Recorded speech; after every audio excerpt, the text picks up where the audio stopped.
হিন্দিতে লিখেছে, তার মানে ঝাড়খণ্ডের হবে। হ্যাঁ, अस्सलाम वालेकुम, वालेकुम अस्सलाम। कोई वक्ता एक मस्जिद ना कि कोनो व्यक्ति एक मस्जिद बनाए, वो व्यक्ति अपना मस्जिद दावी करे तो मस्जिद उसके लिए हमारा बोला জামাত। যে বাবু লিখেছে খুব তাড়াতাড়ি হিন্দি পড়তে পারি, আলহামদুলিল্লাহ আপনাদের দুয়াতে কোনো অসুবিধা হয় না।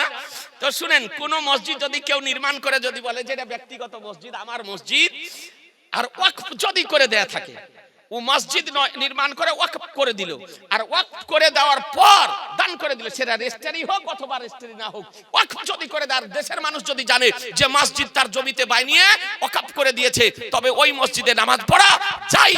আর তারপরে যদি ওয়াকফ করার পর যদি বলে, দান করার পর যদি বলে আমার মসজিদ, তাতে গুনাহ তার হবে, গুনাহ পাপ তার হবে, কিন্তু কোই মসজিদে নামাজ পড়তে কোনো অসুবিধা আপনার নাই। ওয়াকফ, আর যদি ওয়াকফ না করে, ও ব্যক্তিগত যদি বানিয়ে থাকে, তোর মসজিদ আপনি ইচ্ছা হলে যাবেন, ইচ্ছা না হলে যাবেন না। যেটা গ্রামের সমাজের মসজিদ সেখানেই যাবেন, খোদার ঘর মসজিদে। বেরাদার আল ইসলাম, যাই হোক, এখান থেকে আমার আলোচনার সমাপ্তি ঘোষণা করছি।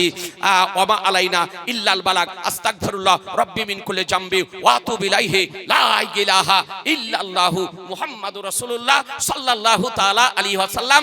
আসসালামু আলাইকুম ওয়া রাহমাতুল্লাহি ওয়া বারাকাতুহু। ওয়া আলাইকুম আসসালাম ওয়া রাহমাতুল্লাহি ওয়া বারাকাতুহু। মাশাআল্লাহ।